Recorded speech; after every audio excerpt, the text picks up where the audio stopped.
Welcome to this CAPTIVATE session, presented by the Contemporary Archive Project with support from the National Arts Council. I'm your host, Annabelle Wienand, in conversation with Botswana-based visual artist Thero Makepe. Enjoy. Great. Well, thanks so much, Neve. And a big thank you also to Contemporary Archive Project.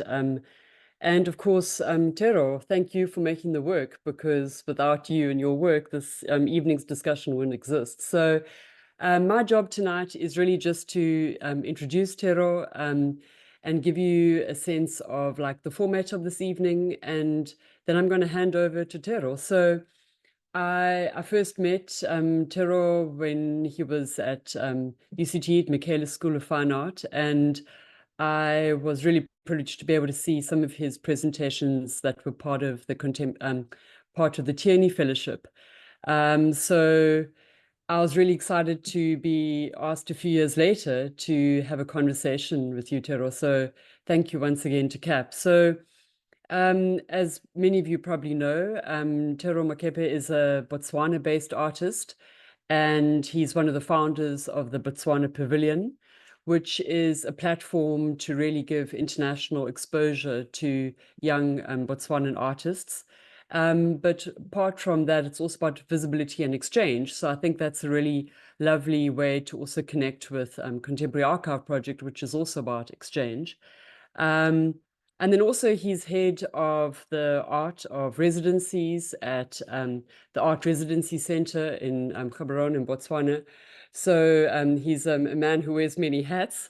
And then as a photographer, his work is really receiving a lot of notice. He's a recent recipient of the Prince Claus Fund, or the Seed Award for 2024. And last but not least, he's also been nominated, or is one of the selection of the Firm Talent for 2024-2025. So this is definitely an important voice in the photography world of well, not only Southern Africa, but the global photography community. So yeah, I'm just going to hand over to you, Thero, and you're going to speak about your work. And then once you've presented your bodies of work, we'll enter more into a dialogue and then some discussion. And of course, I'd love to also engage the audience. So jot down any questions that you might have for Thero. So go for it. Thanks very much, Thero.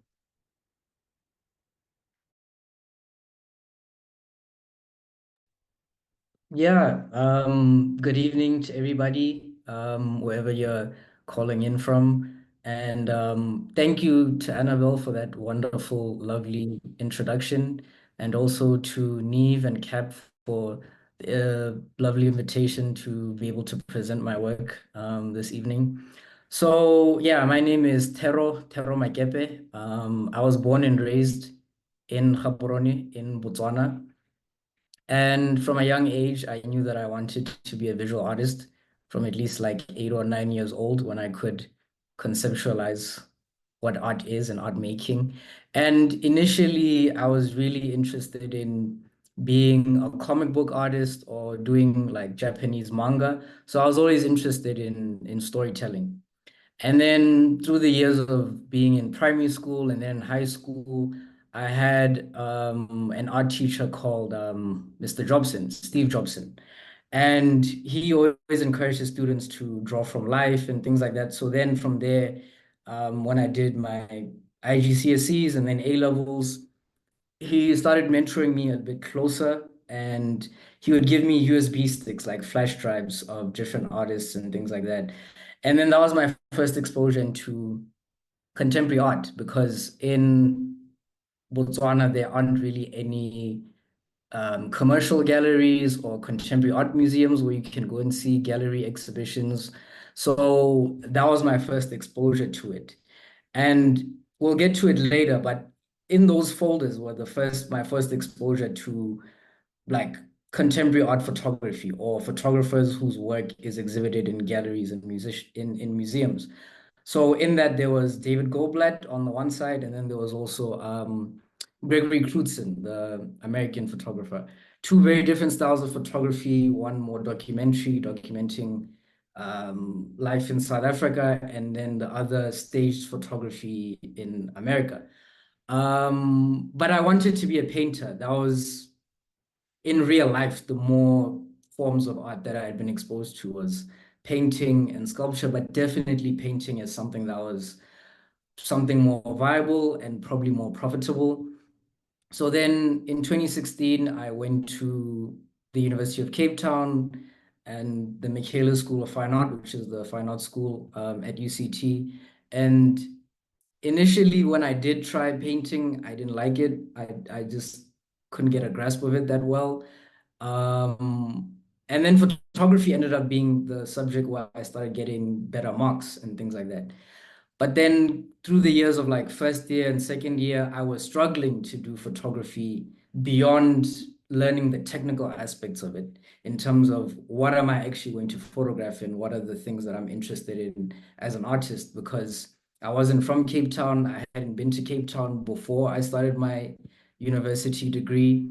So I didn't have a connection with the place. And I was still thinking of photography as a very literal medium where you go into a space and you document people in life, street photography and documentary photography and things of that nature. Even if it is staged, staging in Cape Town was difficult for me. I didn't know the place that well. I was learning it as I was also becoming, an adult as well. So then in 2018, my work started to develop quite quickly. Firstly, at the beginning of that year, I discovered the work of Lebogang Kanye, South African photographer who does many different forms of photography, from, like photo montages to large sculptures, and also performing as though they were their mother or their father. And that gave me an insight into, I don't have to just be a photographer who photographs the world outside, but I could construct things in a studio and do things in a very staged format. So being influenced by Lebogang's work, the first work that I started doing that was more staged and using sets was called Monna O Montsho in 2018. And in this body of work, I was telling a childhood story of between me and my family, where when I was still a child, a toddler, I lived with my grandparents in Gaborone. And my grandmother would often be out going to work or going to the shops and things like that. And it would just be me and my grandfather. That would be my grandfather here in the chair. And my grandfather was blind. And when I was a child, I had a knack for breaking my grandmother's plates and fine china sets that she would leave in the cupboard and things like that. And because my grandfather was blind, he wouldn't be able to stop me. He would just hear the sound and it's already too late. And then afterwards, my grandmother would have to be the one to pick up the pieces when she comes home from work. So then she started putting this small sculpture that she found at the markets called Monna O Montsho, to give you a sense of how uh, the size of it. This is the exact one. And it would scare me. So I'd return as if I normally would to break these plates, but then I would be scared of it, like for some reason. Like it just had this psychological effect on me where, it seemed larger than it was, or it would scare me as a toddler. And then, oh, the frame isn't there, but when I turned 21, my grandmother gave it to me as a gift, as a memento. So then from here, I discovered another artist called Chris Ofili, a British painter of Nigerian descent. And there was this one specific painting he did in 1996 called No Woman, No Cry, which is about um, it's a painting of a portrait painting of Doreen Lawrence, who is the mother of Stephen Lawrence, who was murdered in a racially motivated attack. And it's like this beautiful tribute painting of this woman and the mother of this person who's been unjustly murdered. And it had a deep sort of effect on me in terms of what art could do and be, and the types of things you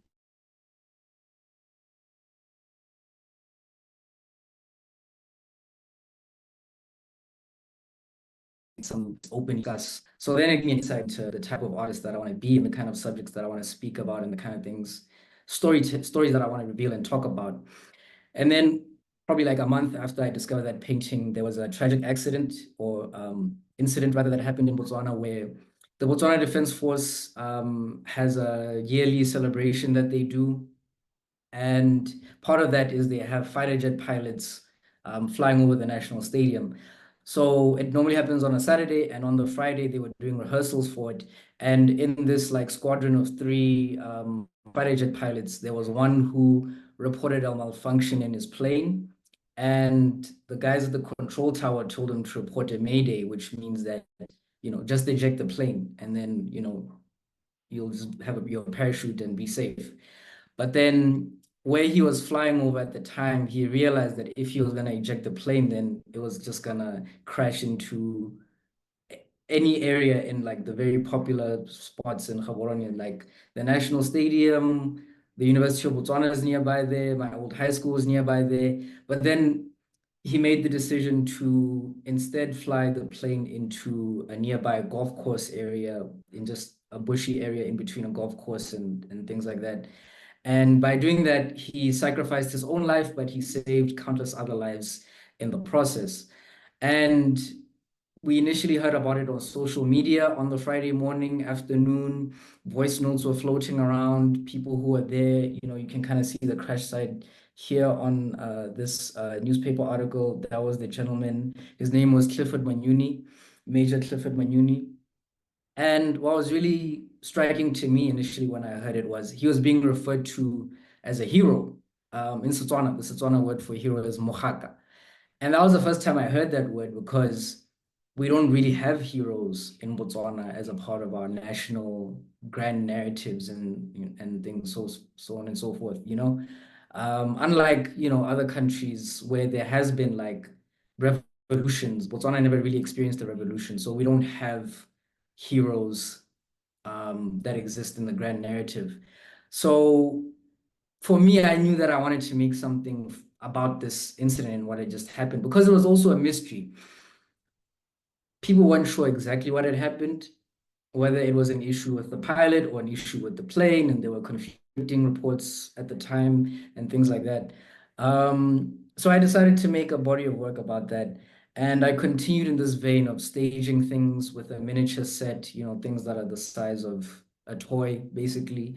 So I got a miniature plane, aircraft, fighter jet, and I put it against the camera obscura in a dark room, and started putting some gels behind it and basically telling the story of what had happened with this fighter jet as I was hearing it, just sort of plainly with this toy and this constructed set that I had made. And then it exists as a photo book. So, you would view the photo book in one sense, and then you flip it over, and then it would be me documenting and telling the story with real life, so to speak, documenting where the pilot was flying over when he heard the mayday. So this is the Gaborone Dam. So apparently, like from the voice notes we were hearing of other pilots and things like that, he was flying over the Gaborone Dam, and that's where he heard the instruction from the control tower to mayday. This is another view. This is at the top of Pale Hill, and you can see the same area of the dam here. So yeah, I'm retracing his steps. And then I'm also thinking about his family. He had a young daughter who he had left behind as well. And then this isn't the actual graveyard site where he was buried. He was from Rekops. This is actually a different burial site in Gaborone called Pumolong. But I did, I was in university and just wanted to represent the fact that, this was the end of a life. And then this is how the book is exhibited. This is an exhibition I was in called Curators Kiki at Stevenson Gallery in Johannesburg earlier this year. So I also created a sound piece using the WhatsApp audio that was floating around by one of the pilots who knew him quite well.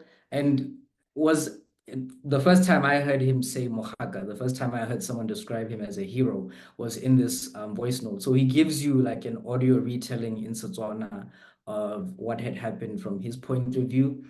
And then I made it like a conceptual sound piece where I had, audio of a plane flying, the fire crashing and burning and all these kinds of things to also add to the narrative. So this is how it looks as a book, if people can see it. So, it starts on the one side, telling the narrative like this. And then you would flip it over, and then it tells the other side of the narrative. So yeah, it's a double-sided book in that way. So then from there, I was entering my final year at Michaelis at the art school, and I wanted to do a body of work that would speak to how I ended up even being an artist in the first place, coming from Botswana, where being an artist isn't seen as a viable career path or choice, so to speak. So initially, I had this body of work that was titled Music from My Good Eye. That was the one Annabelle saw at the Tierney Fellowship sessions.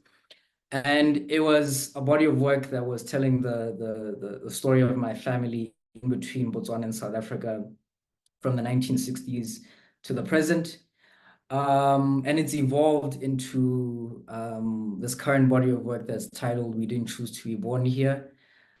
And I'm gonna, expand on the narrative of what's going on in this book because it's very, very complex with a lot of different characters.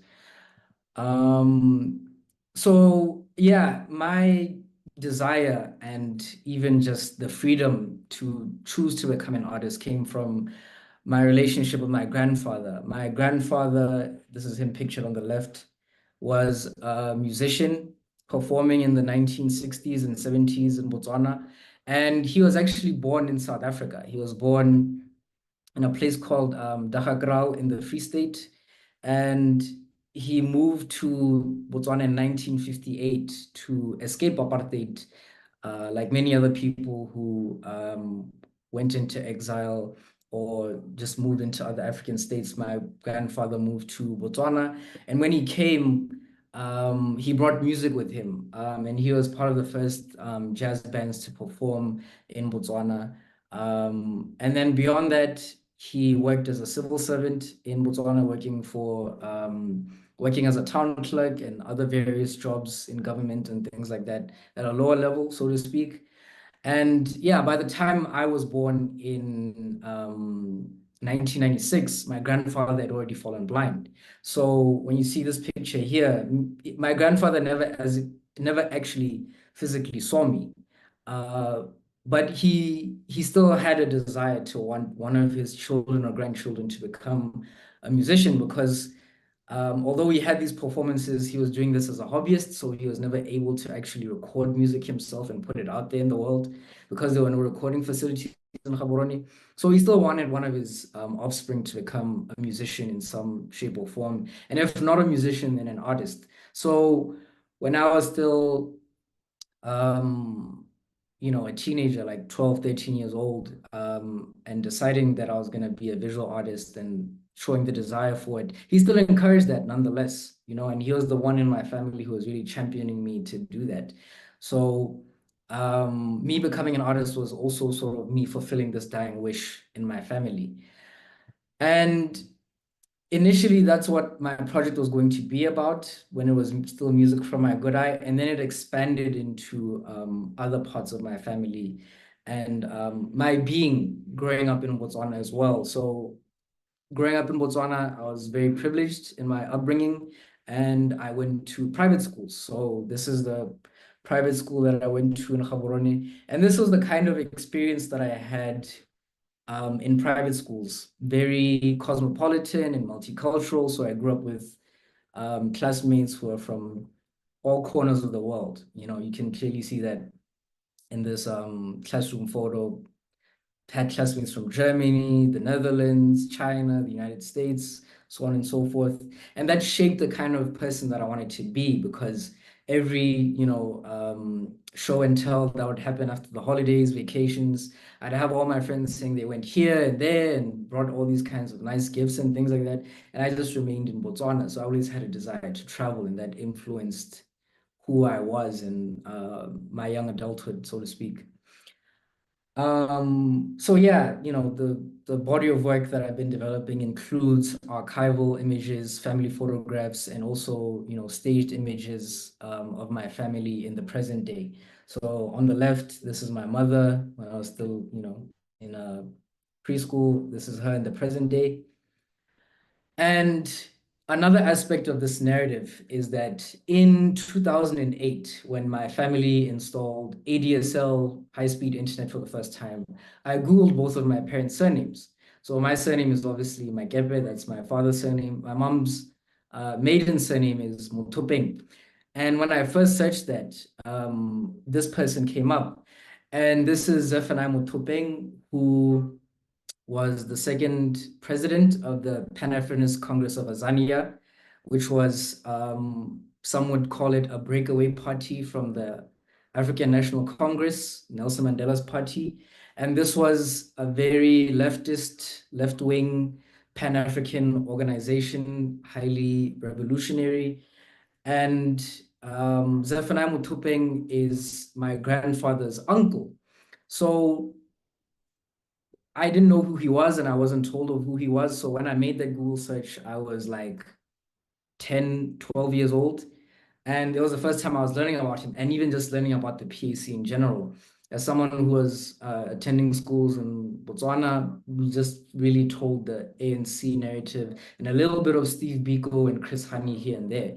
But I'd never known anything about the PAC. And my family did tell me who he was and their involvement in the struggle as well, even as people who were living in Botswana. They would house PAC exiles during the struggle against apartheid.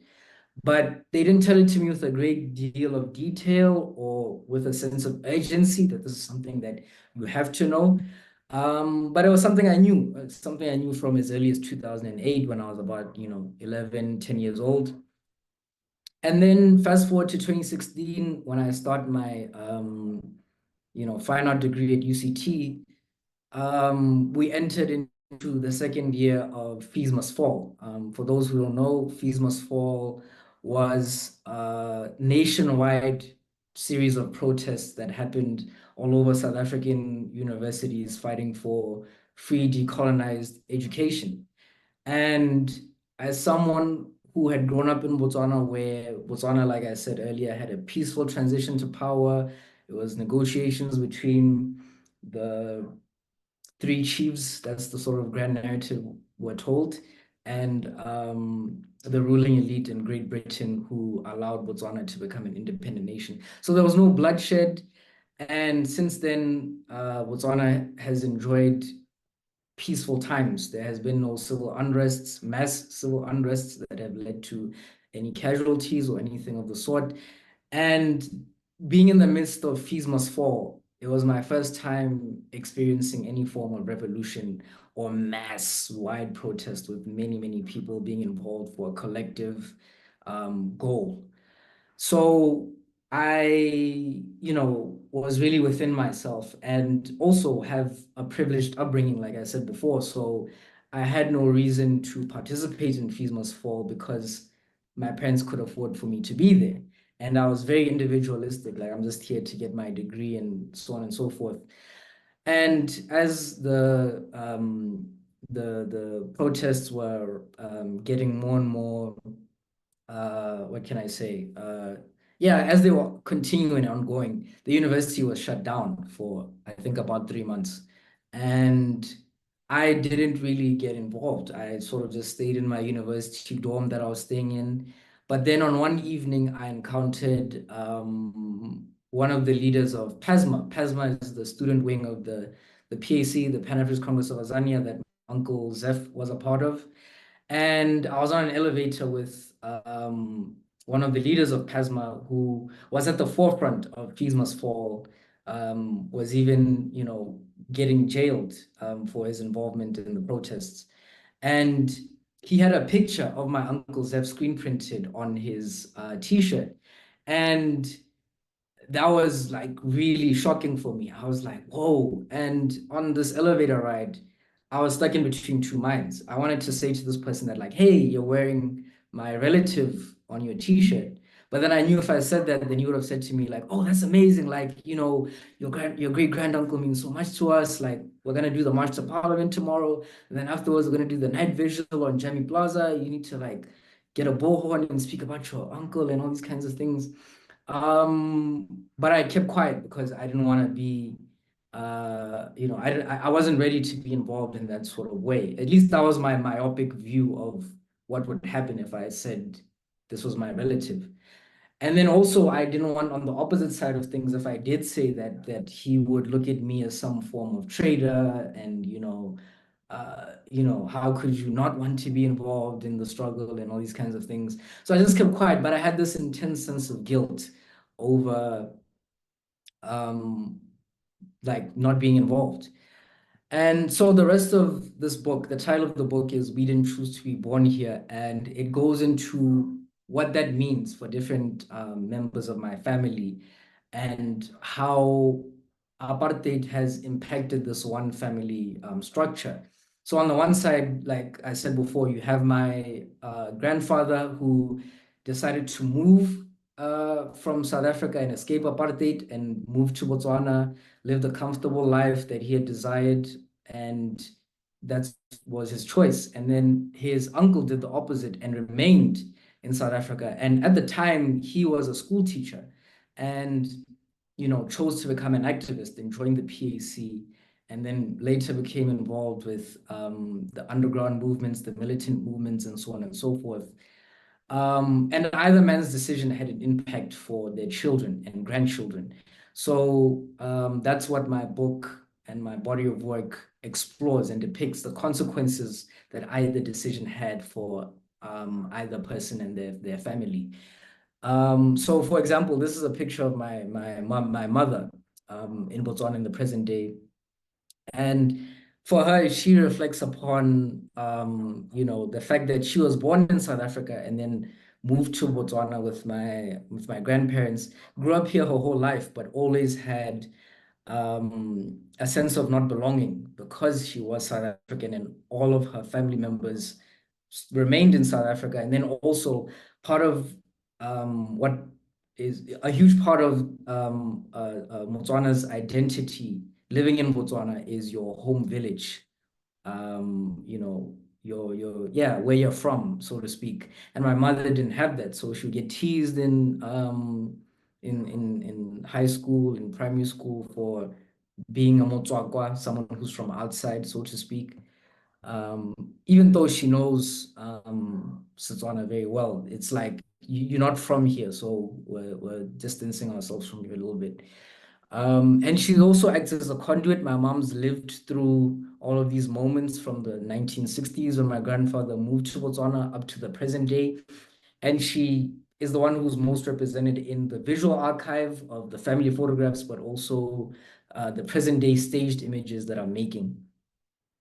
So yeah, a lot of my style of photography is staging things. It's quite performative, and I use you know, different family members to also represent family members of the past. So for example, in this photograph, I'm thinking about my grandfather, who used to sit in church with us and enjoyed going to church and humming and singing. But then this is actually my uncle, so my grandfather's youngest son, and he's representing my grandfather, and you know, this like haunting sort of image of him looking back at me, the photographer, but also just the viewer in general. And the different facets of life that we have as a family in Botswana, church, and thinking about things in a poetic way, so sort of representing these sort of feelings of isolation, not belonging, and so on and so forth. And yeah, once again, my mother is a huge part of the story visually. She's a conduit for many different things. So this is her in Canada when she was doing her chartered accountancy qualification. And she would be in Canada receiving letters from Uncle Zeph while he was imprisoned on Robben Island. He was imprisoned twice. The second time for 15 years for threatening to overthrow the government in connection with the June 16 uprising. And I also retraced the steps of my family and other people of the time who were living in exile or had just moved to Botswana completely and became naturalized Botswana.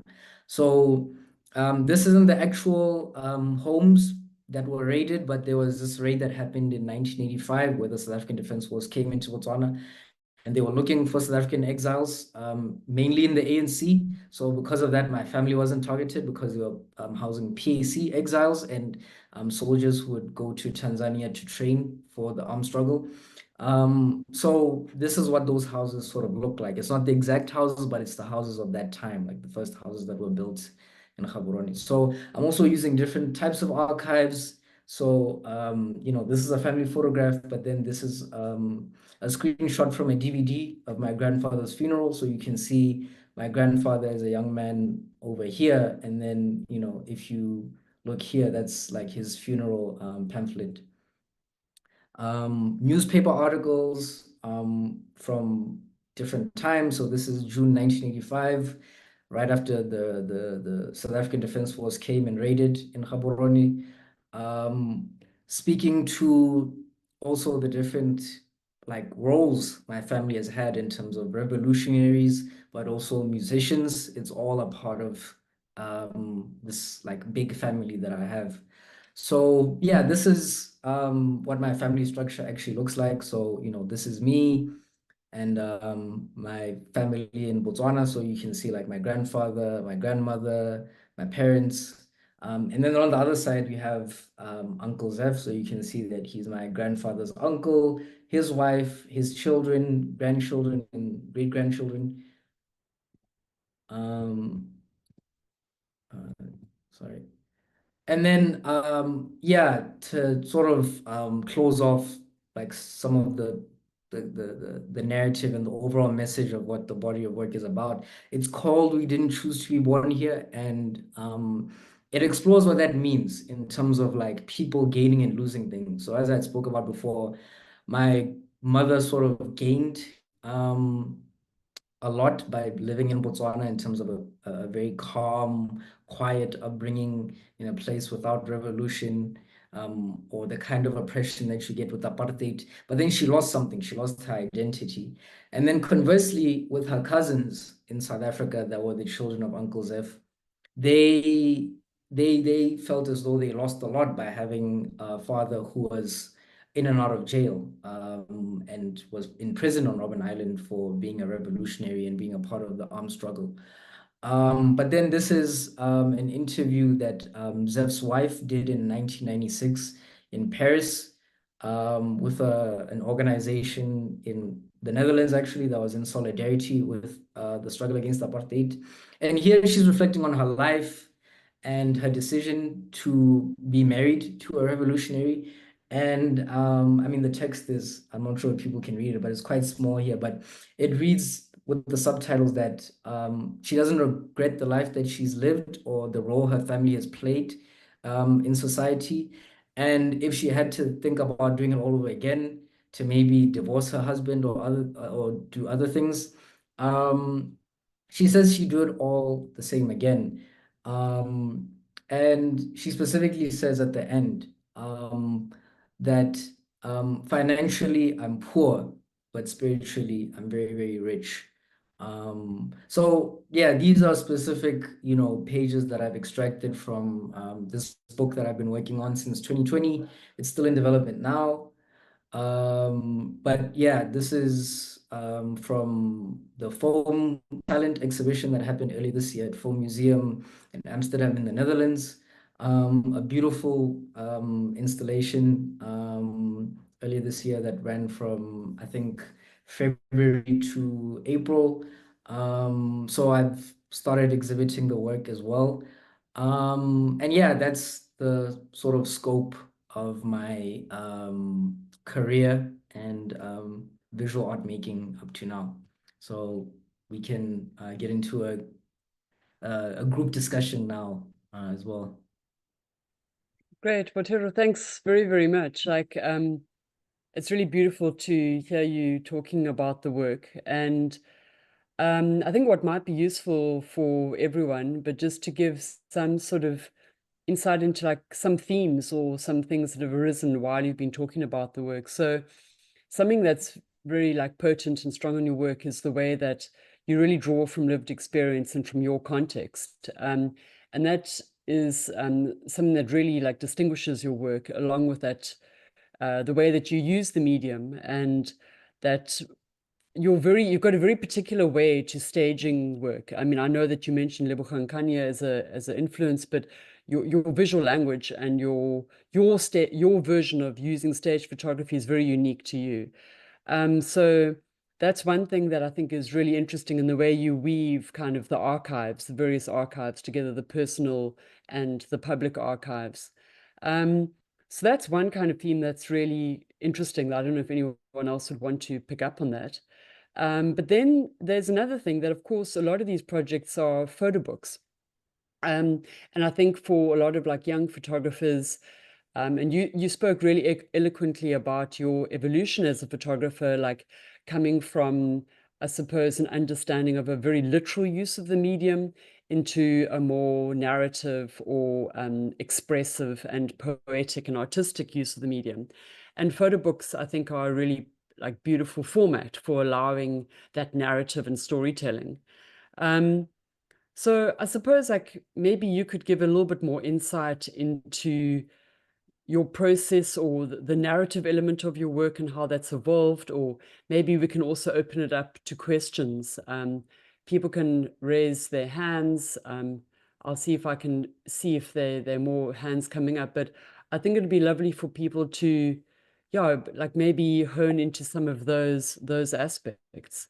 Um, Otherwise, I'll proceed with my questions, but it'd be lovely to also just open it up if anyone has a particular question about either the kind of the evolution of Thero's language, or else the narrative element within the work, and potentially how that relates to photo books. I can say something. I'm trying to raise my hand, but I suddenly don't know how to do it. It's more a comment than anything, but it really just goes back to what you're saying, Annabelle, and it's this thing about the archive and our own archives.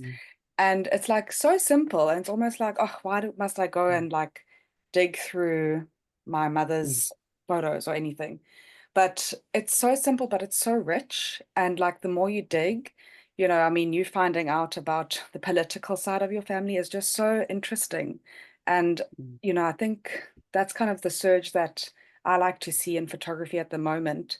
And it's really just exciting. So yeah, it's more a comment than a question. But yeah.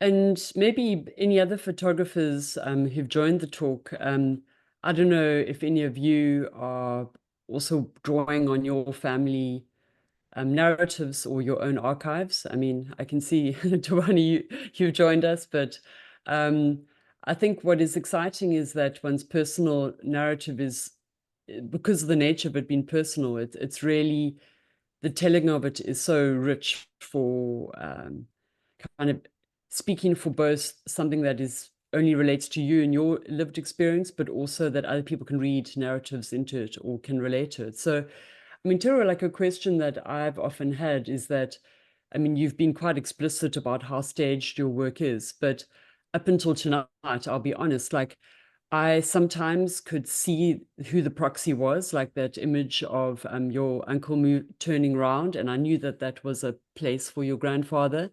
But yeah, I'm just kind of interested in how you got your family to cooperate with you, because when I tried to photograph my family, everyone sort of ran away from me. So I'm intrigued to know how you just got your family to really get into the spirit of your project. Yeah, let me answer that while having being shared on the screen again. Yeah, different photograph of my uncle this time. Yes, I mean, my family is very cooperative from the get-go. They always allowed me to photograph them. And again, like it all stems from the sort of like dying wish that my grandfather left not only me, but really the whole family as a whole was like, please, guys, can someone become a musician? You know, we were really like bombarded with it growing up in our household. So when I started this project, my family were very open and were collaborative as well. So in this image, for example, often what I do, I mean, I also had to understand the narrative at large and also in the micro of day-to-day things that happened.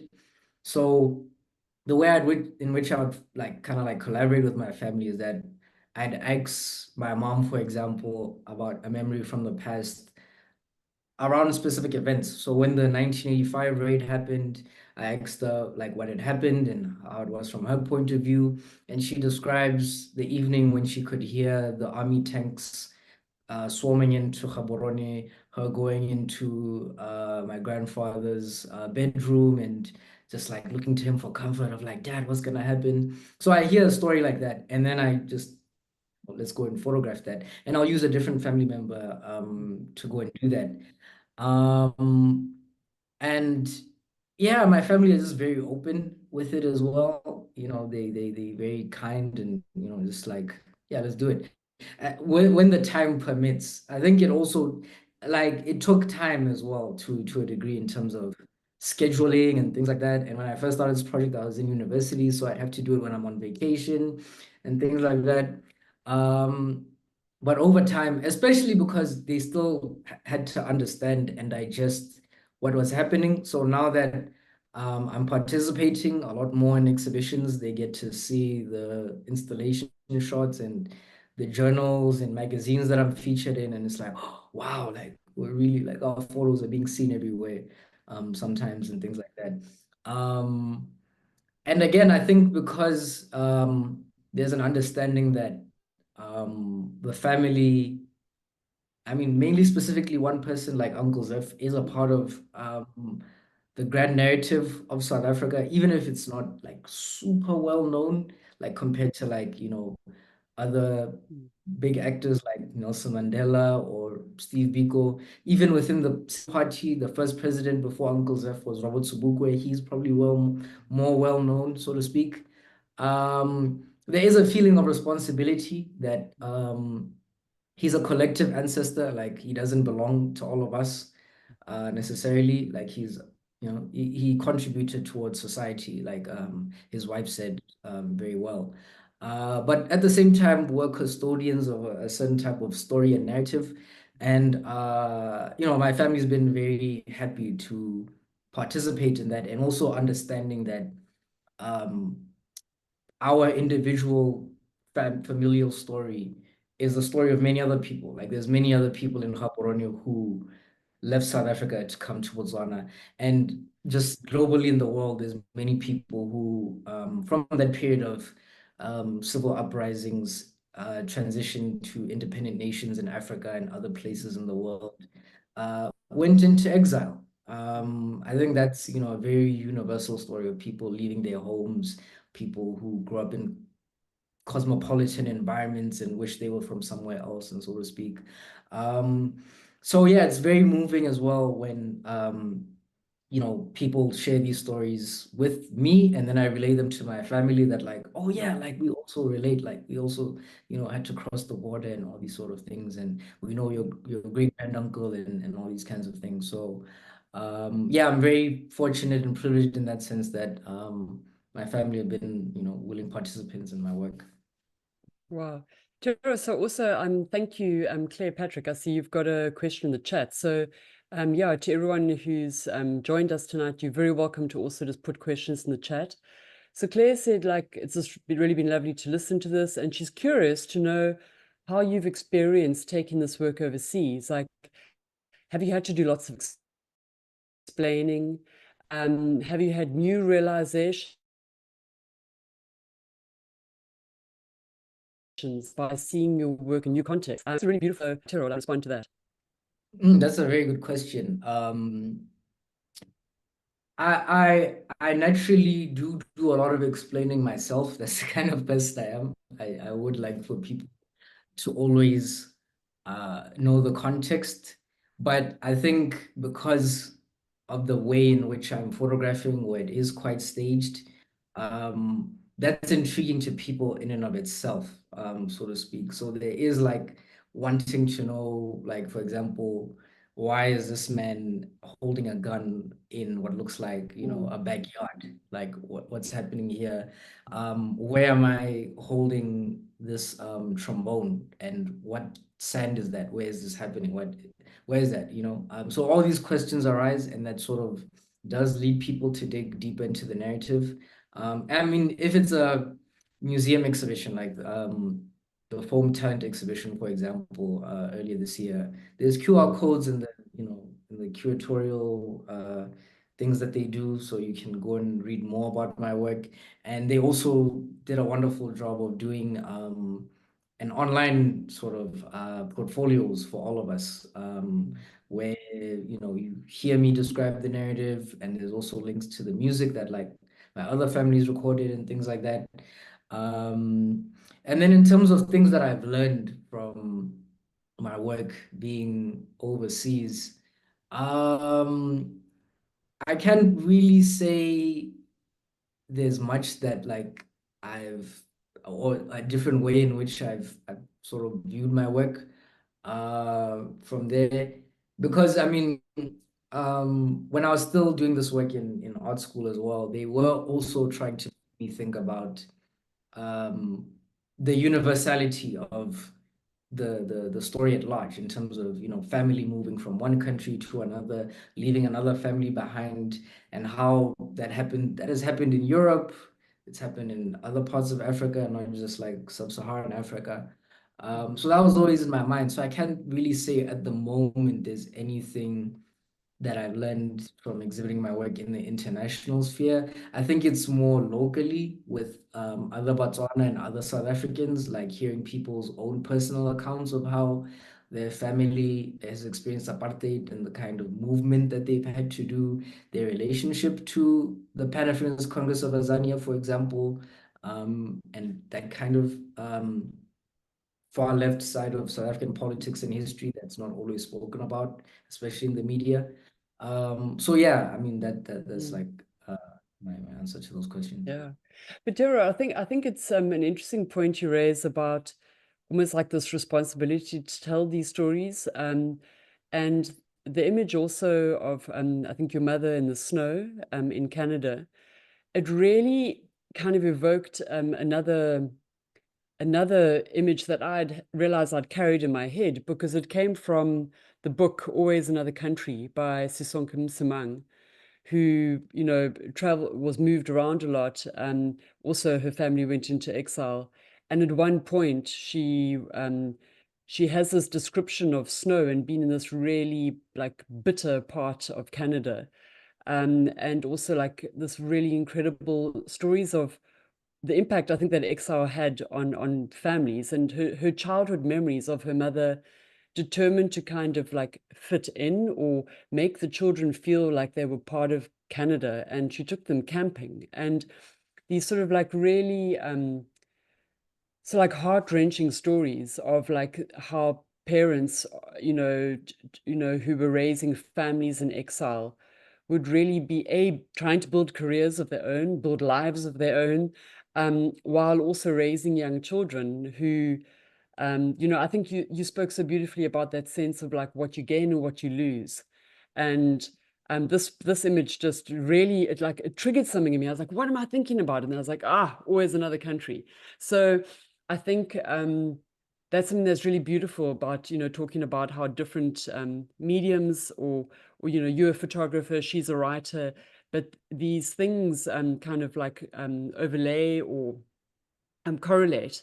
And I think that really does speak to the importance of these narratives, and how it is important for them to be told, but also to to kind of be told from a new perspective, I think also from a younger generation, not the older generation. So yeah, that's just something I was interested in. Then, of course, maybe, you've spoken a lot about, I suppose, about the role of your grandfather and what a supporter he was and a mentor. And I'm wondering if maybe you could talk a little bit more about, now after graduation, like how are you navigating it's like that vacuum that kind of one steps into in terms of, like, you spoke so beautifully the other day when we were talking about, all the work that you're doing in Gaborone and, the sort of the pavilion and ARC and all these spaces. And I think maybe it'd be lovely to speak about, beyond your own photographic practice, this kind of like building of institutions that are really growing mentorship and support for artists. Yeah, so I finished at UCT in 2019 and then moved back home. And then obviously we went into COVID and restrictions and things like that. But then while I was still in my fourth year, I formed an art collective called the Botswana Pavilion. And initially we were invited to do one group exhibition in Cape Town at a gallery, and then Tebe, who's a painter in our collective, was looking at how it was the Venice Biennale at the time, and Botswana had never participated. Botswana still never participated in the Venice Biennale or any like Biennale in the world that has a national pavilion and things like that. So we decided to use that as like a tongue-in-cheek reference. So we called ourselves and the exhibition the Botswana Pavilion. And then we kept it going as sort of like a collective goal, not really for us per se as individuals to go to the Venice Biennale necessarily, but for Botswana to be represented there and to also to unpack what it means to be a person from Botswana, an artist from Botswana, because the sort of, grand narratives of Botswana are known, but not really known by both people here and internationally. And then the contemporary life of what it means to be a Botswana here also isn't really well known. So those are the kinds of things that we're interested in unpacking and thinking about. And yeah, since 2019, we've all been practicing in between Cape Town or Gaborone. We're all based here now, and we've had a few group shows since 2019, and we've also organized different talks and things like that. And then within our group of five, myself and Kim Macon are involved in a project called the Artist Residency Center, which was started in 2019, also the same year as the Botswana Pavilion, by an artist called Anne Golifer and another artist called Maipelo. And it's a residency center in Gaborone, in a place called The Village, which is like near the border between Botswana and South Africa that will take you to Johannesburg. And then I got involved in 2021. And in the following year, I was like, I want to start organizing international residencies. So that's my function in the structure, the organization is I try and see how we can bring international artists and writers and thinkers, curators to Botswana, because there is sort of like a lack of that at the moment. Botswana is quite isolated in terms of like our exposure to art, not even just globally, but really just on the continent. So we've had, I think, we've had 4 international residents. The first 3 were people who we invited, people who are already our friends or contacts, and we were able to bring people in like a 50-50 way where, we paid 50% based off funds we have that we've generated, and the artist paid another 50% to make it happen. And then most recently, we've partnered with the Alliance Française to have an international resident open call where we welcomed someone of Africa, of the African diaspora, a woman to join us.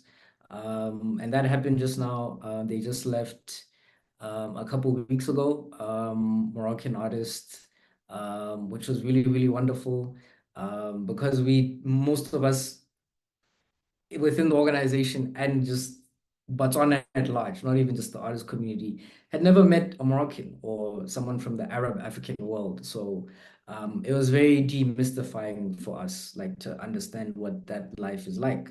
And for them to also come to Botswana and also understand what life is like in this part of the world as well. Because like, unlike maybe Zimbabwe or South Africa, the media representation out there of the daily life of Botswana is quite low. Like it's really hard to understand unless you live here. So that's what a residency can do for not only an artist, but just a person, is just, broaden the scope of the world for you. So those are the projects that I'm involved in outside of my own individual practice. Thank you. Yeah, so I think that's really important for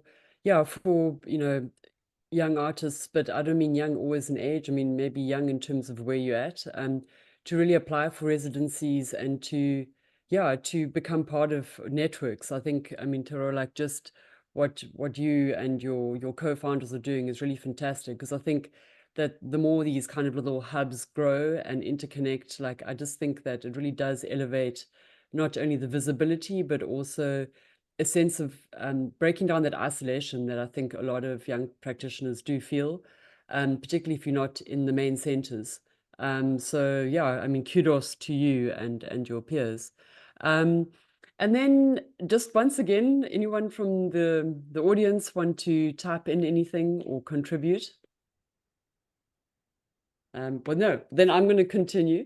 I wanted to know a question a little bit about, you've used this term quite a lot of like the grand narrative, and I loved the way you spoke about like how demystifying your experience of having that Moroccan artist. And maybe Thero, like finally, I know that you've got a solo show going to be coming up soon, and yeah, maybe for you to choose, do you want to speak? I'm also just seeing what the time is, a little bit more about how you think as a photographer, your relationship to narrative, or this notion of a grand narrative, how do those two things inspire you? Because you've used that term quite a few times, and I think that I'm really intrigued by what your sort of, your pull towards that term is. And then finally, maybe just to give us a sense of where we can also see your work in the flesh.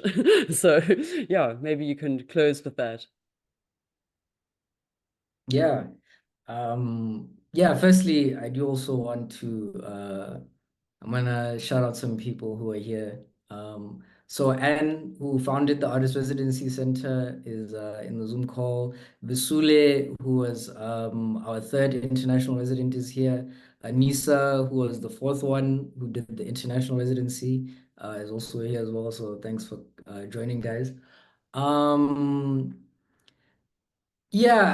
think what was really interesting when I came to UCT, and then the other members of the Botswana Pavilion, myself, Kim Makin, Tebe Petogo, Lekgakwane Leo, Makgekgenene, is that we found that we were learning about things about Botswana that we'd never heard before in Cape Town, which was really, really sort of strange to us, that we had to leave to understand certain things about Botswana. One of them being the Medu Art Ensemble, which was a group of artists collective that was mainly South African exiles who were living in Gaborone during the struggle against apartheid, and had a collective where they're mainly known for making posters against apartheid that would be made in Gaborone and then be disseminated in South Africa. But you also had writers and poets and musicians in there. And we only learned about that like in a second year lecture at Michaelis. So I think those are the sort of things that started like, turning cogs in my mind that like, you know, things can be this way, that we have such a monolithic story of Botswana and how Botswana was conceived. And also, just in general, I would say Botswana has a sort of uniformity that is so different to other African countries, of the way we think about ourselves and perceive ourselves. But we're not that way. We're all sort of individuals, but the sort of, you know, the national project of Botswana is that everything is Tswana. Everyone is a Tswana person, so to speak. Blue, black, and white flag. We all speak the same language, which is so different to South Africa. So when I actually started living in South Africa, it's so diverse. You know, you're hearing Afrikaans, you're hearing Xhosa, even in Cape Town. I mean, you're hearing a lot of different things all at once. You're seeing a lot of different things. You're seeing freedom of expression in so many different kinds of ways.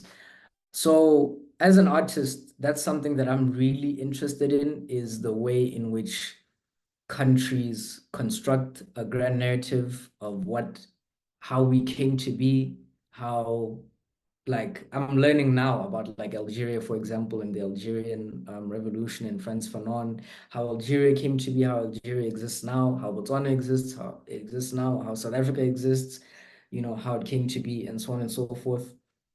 And the contradictions with the things that we're told.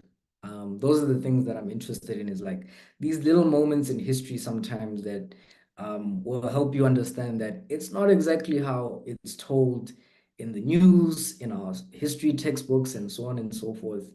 You know, things are a lot more detailed, or they're just factually incorrect to what we're being told.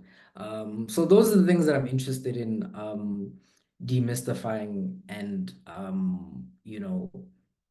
changing as an artist. I mean, most recently, I've started thinking about all art as propaganda at the end of the day, any form of visual image and art at large. Whether the artist knows it consciously or unconsciously, you contributing towards some form of propaganda, whether it is left or right wing, whether it is anti-imperialist or pro-capitalist, whether it is empowering one marginalized group or exploiting another marginalized group. It's all some form of propaganda. So I think it's important for artists to be conscious of that when they're making their work, and be ready for that sort of questioning as well. So that's something I've been thinking about a lot, like with the new work that I'm making. And then in terms of where people can find my work now, my website is my name and my surname, Thero Makepe. So there you can see my different bodies of work and my overall portfolio as it exists now. And then recently I've been published in Gita Journal, an African magazine. I'm in their third volume, which explores Southern African artists. So I'm featured alongside Lebogang Kanye, and I'm trying to think who else. But yeah, Lebogang Kanye is in that magazine as well. The Foam Talent also published my work in the Foam magazine, so you can also get it there. I am scheduled to have an exhibition in Cape Town in December. It's yet to be announced, so I don't want to say too much about that as well. And another exhibition as well in Johannesburg, also still to be announced as well. But yeah, people can keep up to date with my career on my Instagram page, also name and surname, Thero Makepe on Instagram. Yeah. Great. Thank you so much. And yeah, I can't wait to see the new work. It's super exciting and really amazing that you published alongside one of your first inspirations. So yeah, Thero, thank you so much. It's been lovely to spend time and hear you talking about your work in such detail. And thank you to those of you who joined us for this evening's conversation. Thank you for your time. And then, of course, Contemporary Archive Project. Aniv, thank you for the invite and for creating the space to have these kinds of conversations. So, yeah, I'll hand over to you, Aniv. Thank you.